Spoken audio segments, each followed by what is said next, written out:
Again, questions. So regulatory impact.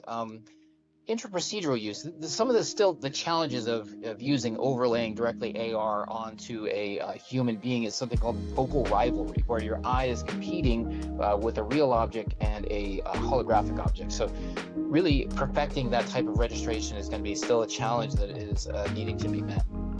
And it's just an interesting question that we wonder, why has funding sort of changed? Is it because companies are moving towards supporting robotic performance over the performance of a human? Those are things to think about. And again, just an interesting question to pose, like, because of the integration of robotics and a number of things, is there a trend to use it? I think personally that humans augmented by these types of tools, augmented reality and artificial intelligence, they're going to continue to be very useful.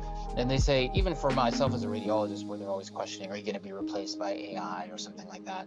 I think they say that a person using AI is going to replace somebody not using AI, but not necessarily a human. So I think there's a lot of great things for trends here. And so, yes, I think it is overall revolutionizing growth, and there's significant rapid impact for this technology. And yeah, thank you very much. Thank you, Jesse. That was a fantastic presentation. And thank you everyone who stayed online despite that we had multiple technical problems. And thank you for the audience here. But we're going to stop broadcasting here, and we're going to do in-person live QA. So hopefully next time you can join us in person. See you next time. Bye-bye.